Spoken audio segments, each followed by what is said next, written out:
एक आदमी सुबह आता है और कहता है कि आप जैसा आदमी जमीन पर कभी पैदा ही नहीं हुआ।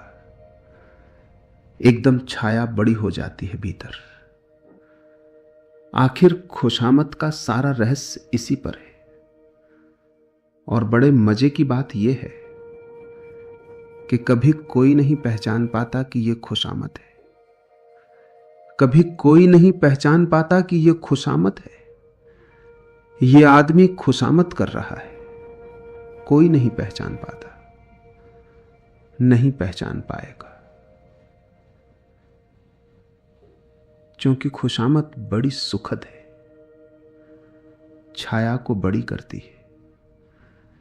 जिसको हम मेहनत से भी बड़ा नहीं कर पाते, खुशामद उसे एकदम फुला देती है। कहते हैं कि नसरुद्दीन को हिंदुस्तान भेजा गया था, उसके सुल्तान ने भेजा था। बड़ी मुश्किल में पड़ गया नसरुद्दीन। हिंदुस्तान आया, सम्राट की तरफ से आया था, सम्राट के दरबार में आया था। हिंदुस्तान के सम्राट के पास जाकर उसने कहा कि धन्य हैं आप, हे पूर्णमासी के चांद।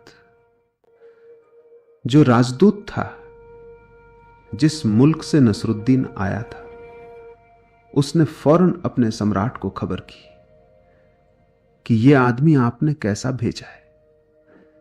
इसने यहां के सम्राट को पूर्णमासी का चांद कहा है।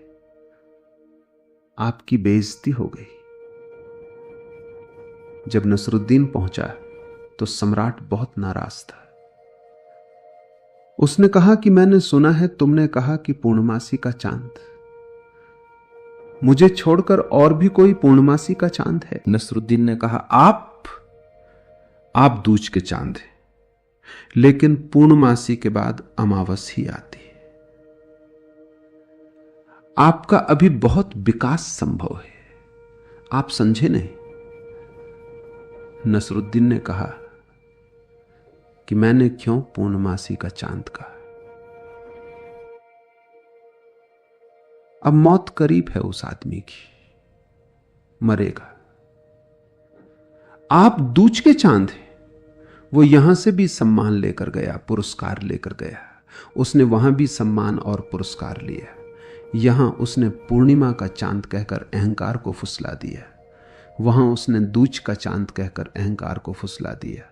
और आदमी ऐसा कमजोर है कि दूज के चांद से भी फुसल जाता है और पूर्णमासी के चांद से भी फुसल जाता है।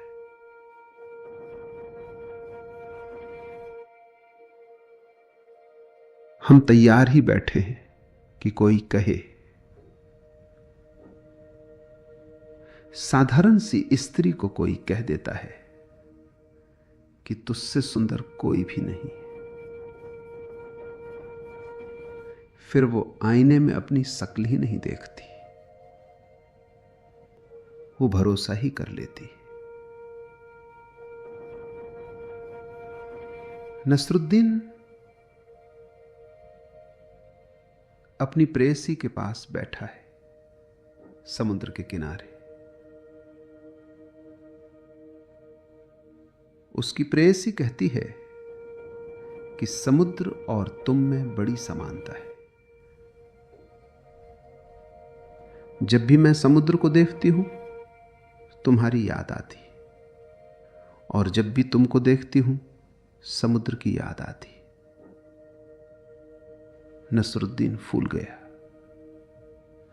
नसरुद्दीन ने कहा, निश्चित ही, निश्चित ही। उसकी प्रेयसी ने कहा, क्षमा करो, यू बोथ मेक मी सिक। और कोई बात नहीं है, तुम दोनों ही को देखकर मुझे मितली आती है, और कुछ नहीं होता। यही समानता है। किसी से भी कुछ कह दो, वो मानने को राजी है। कैसी कैसी बातों पर लोग राजी हो गए हैं। स्त्रियां राजी हैं कि उनकी आंखें मछलियों की तरह हैं। किसी की आंखें नहीं हैं मछली की तरह। उनके ओठ गुलाब की पंखुड़ियों की तरह हैं। किसी के ओंठ गुलाब की पंखुड़ियों की तरह नहीं हैं। उनके शरीर से इत्रों की सुगंध आती है, किसी के शरीर से कभी नहीं आती। मगर सब राजी हैं। कभी राजी हैं कहने को, सुनने वाले राजी हैं, स्वीकार करने वाले राजी हैं।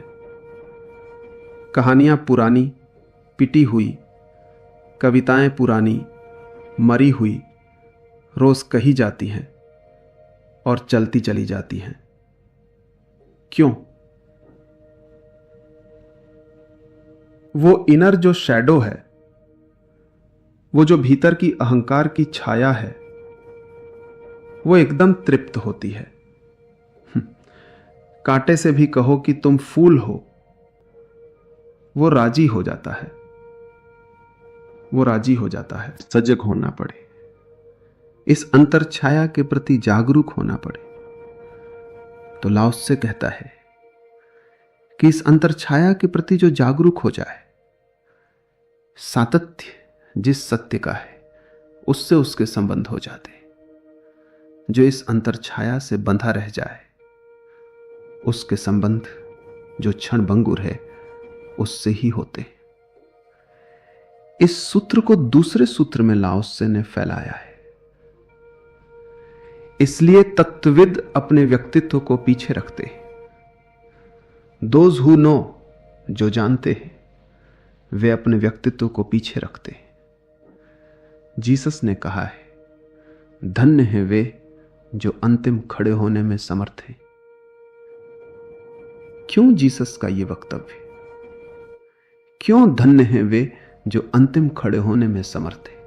क्योंकि जीसस कहते हैं, तुम्हें पता हो या ना पता हो, जो अपने को अंतिम खड़ा कर लेता है वो प्रथम खड़ा हो गया। क्योंकि इससे बड़ी और कोई गरिमा नहीं है और इससे बड़ी कोई उपलब्धि नहीं है। जिसने अपनी अंतर छाया के अहंकार को खो दिया, उसको अब द्वितीय करने का कोई भी उपाय नहीं है। वो प्रथम हो गया, बिना हुए प्रथम हो गया। अब उसे प्रथम खड़े होने की जरूरत नहीं पड़ेगी। अगर महावीर और बुद्ध ने सम्राट होने का पथ छोड़ा, तो इसलिए नहीं कि सम्राट का पथ छोड़ने से कोई अहंकार छूट जाएगा, बल्कि इसलिए कि जिनका अहंकार छूट गया, उन्हें अब सम्राट होने की कोई भी जरूरत नहीं। अब वे सम्राट हैं। अब वे किस दशा में हैं और कहां हैं, इससे कोई भी भेद नहीं पड़ता। इरेलीवेंट। अब बुद्ध जो हैं, भिक्षा का पात्र लेकर भीख मांग सकते हैं, लेकिन बुद्ध की आंखों में भिखारी खोजे से भी नहीं मिलेगा। कम से कम भिखारी अगर कोई आदमी इस जमीन पर हुआ है तो वो बुद्ध है, और सबसे ज्यादा भीख उसने मांगी है। हाथ में भिक्षा का पात्र है। असल में अब वो इतना निश्चिंत है अपने सम्राट होने के प्रति कि भिखारी का पात्र कोई फर्क नहीं लाता है। ख्याल रखना, इतना निश्चिंत है। अपने सम्राट होने की बात इतनी पक्की हो गई है अब कि अब भीख मांगने से कोई फर्क नहीं पड़ता है। हम अगर डरते हैं भीख मांगने में, तो उसका कारण यह नहीं है कि हम भीख मांगने में डरते। उसका कारण यह है कि हम भीख मांगे तो हम भिखारी ही हो जाएंगे। भीतर के सम्राट का तो हमें कोई भी पता नहीं। भीख मांगी कि भिखारी हो गए। जो हम करते हैं वही हम हो जाते। महावीर और बुद्ध भीख मांग सकें शान से सम्राट की, उसका कारण था इतने आश्वस्त हो गए। जिस दिन अंतिम अपने को खड़ा किया, उसी दिन प्रथम होना स्वभाव हो गया। लाओ त्से कहता है, इसलिए तत्वविद अपने व्यक्तित्व को पीछे रखते, फिर भी वे सबसे आगे पाए जाते। पोंछ डालते हैं अपने को, सब तरफ से हटा लेते हैं अपने को, फिर भी अचानक इतिहास पाता है कि वे सबसे आगे खड़े हो गए। आपको पता है, बुद्ध के समय में जो सम्राट थे बिहार में, उनमें से एकाध का नाम भी आपको पता है? खो गए। राजनीतिज्ञ थे। उनका नाम पता है? किसी को कोई पता नहीं। और एक भिखारी सामने आकर खड़ा हो गया। बुद्ध के पिता ने बुद्ध को कहा था, तू पागल है। लोग जन्म भर मेहनत करते हैं, जीवन भर, तब भी ऐसे महल उपलब्ध नहीं होते। और यह साम्राज्य इतना बड़ा हमारी पीढ़ियों ने निर्मित किया है, और तू पागल की तरह इसे छोड़कर जा रहा है। लेकिन बुद्ध के पिता का नाम अगर किसी को याद है तो सिर्फ इसलिए कि बुद्ध उनका लड़का घर छोड़कर गया था। अन्यथा बुद्ध के पिता का नाम इतिहास में कभी भी स्मरण नहीं हो सकता था। कोई कारण नहीं था, कोई जानता भी नहीं, क्योंकि बुद्ध के पिता जैसे सैकड़ों लोग सिंहासनों पर बैठ चुके और खाली कर चुके। अगर आज बुद्ध के पिता का नाम मालूम है तो सिर्फ एक वजह से कि एक लड़का भीख मांगने चला गया था। बुद्ध अपने राज्य को छोड़कर चले गए, क्योंकि उस राज्य में रोज रोज लोग आकर हाथ पैर जोड़ते और कहते कि वापस लौट चलो। पड़ोसी के राज्य में चले गए, सोचा वहां कोई नहीं सताएगा। लेकिन पड़ोसी सम्राट को पता चला। वो भागा हुआ आया। उसने कहा, तू नासमझ है। अगर पिता से नाराज है तो कोई फिक्र नहीं, तू मेरे घर चल, मैं तुझे अपनी लड़की से विवाह कर देता हूं। राज्य तेरा ही होगा, क्योंकि मेरी लड़की ही है सिर्फ। तू फिक्र मत कर, अगर पिता से नाराज है मेरे घर चल। बुद्ध ने कहा, मैं नाराज किसी से नहीं हूं, मैं केवल बचता फिर रहा हूं। उधर पिता से बच रहा था, इधर आप पिता की तरह मिल गए। मुझ पर कृपा करो, मुझे अकेला छोड़ दो, क्योंकि तुम जो देना चाहते हो उसका मेरे लिए अब कोई भी मूल्य नहीं है। बुद्ध का वचन बहुत कीमती है। बुद्ध ने कहा, जब तक मुझे मेरे भीतर के मूल्य का कोई पता नहीं था, तब तक सब चीजें मूल्यवान मालूम पड़ती थी। अब जब भीतर का हीरा मिल गया तो अब बाहर के सब हीरे फीके हो गए। लाओ त्से कहता है, फिर भी वे सबके आगे पाए जाते।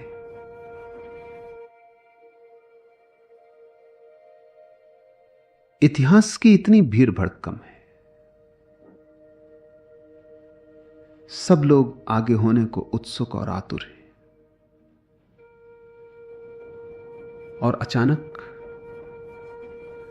अचानक राजनीतिज्ञ खो जाते। लाओ त्से को हुए कोई 2500 वर्ष हो गए।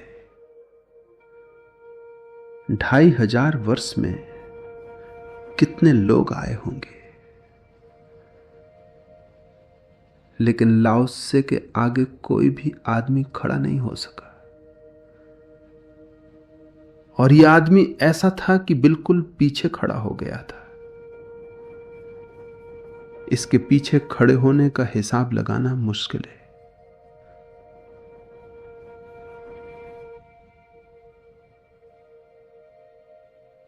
कहा जाता है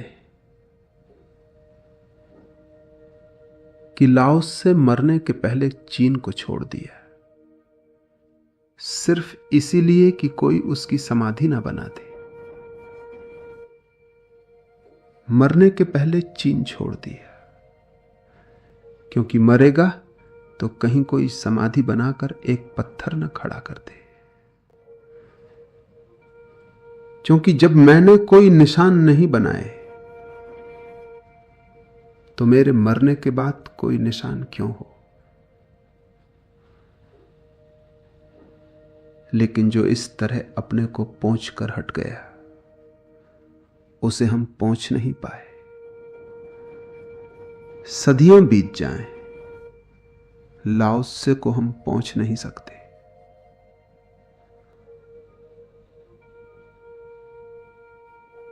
वो ठीक कहता है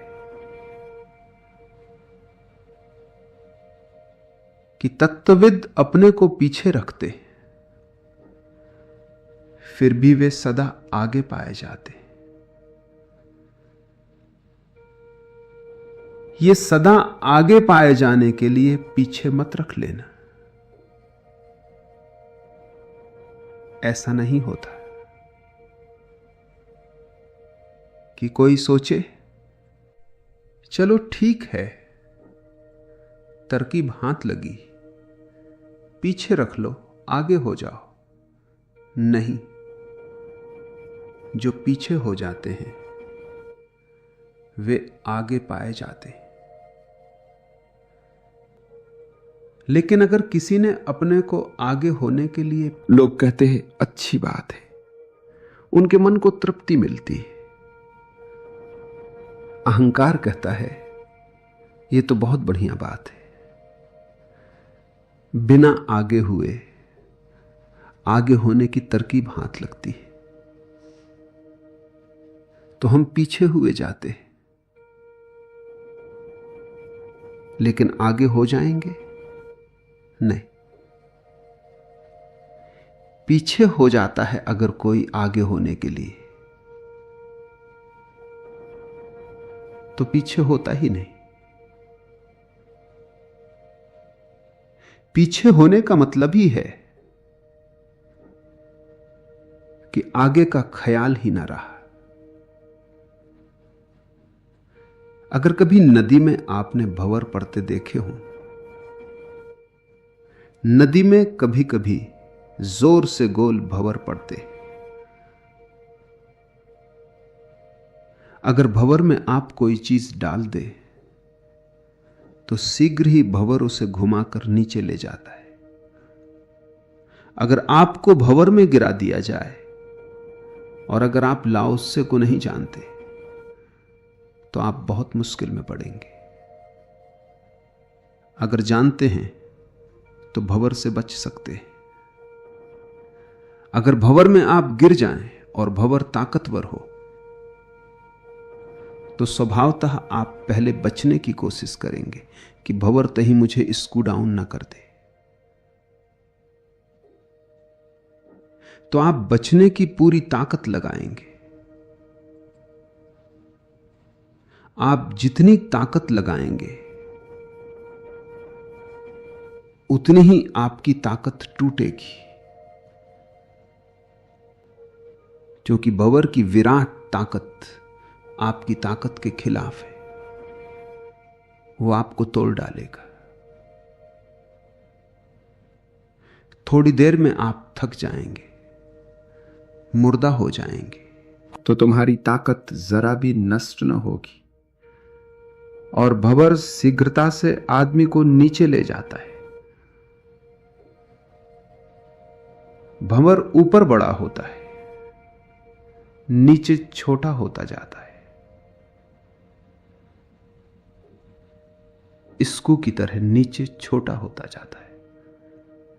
नीचे से बचकर निकलने में जरा भी कठिनाई नहीं है, अपने आप आदमी निकल जाता है।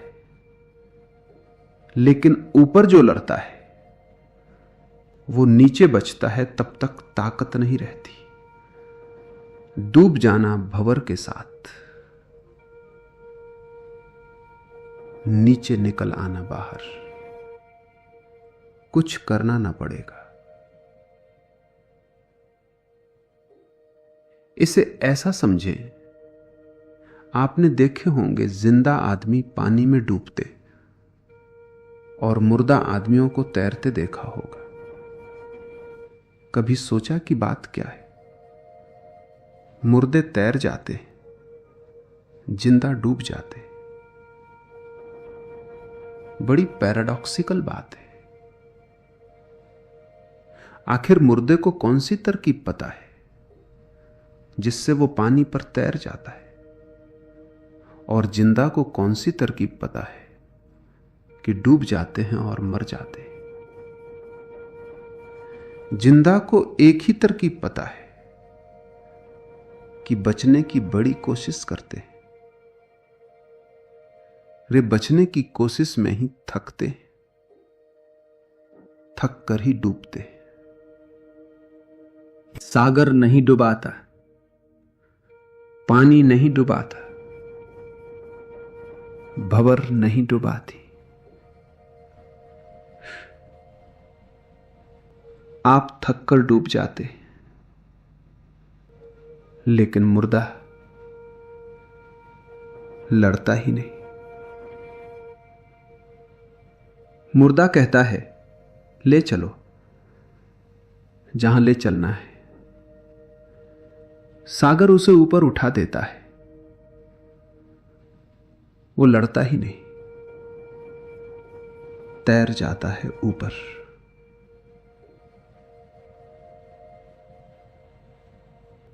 जो लोग भी तैरना जानते हैं वे असल में एक अर्थ में मुर्दे की कला सीख लेते हैं, और जो होशियार तैराक हैं वे अपने को मुर्दे की तरह पानी पर छोड़ देते हैं, हाथ पैर भी नहीं हिलाते, और पानी उन्हें डुबाता नहीं। कोई उनके बीच समझौता नहीं है। पानी और उनके बीच कोई कंप्रोमाइज नहीं है, किसी तरह का कोई षड्यंत्र नहीं है। बस एक तरकीब जानने की जरूरत है कि वो मुर्दे की तरह पड़ जाए। मुर्दे की तरह पड़ने का क्या मतलब है? मरने का भय छोड़ दे, या मान ले कि मर गए, तो पानी पर तैर जाता है।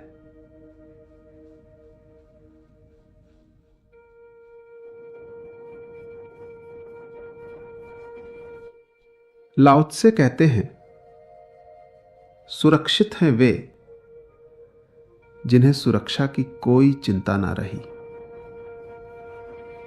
अभय हो गए वे जिन्होंने भय को अंगीकार कर लिया, भय से जो बचते नहीं। आगे आ गए वे जो पीछे खड़े होने को राजी हो गए।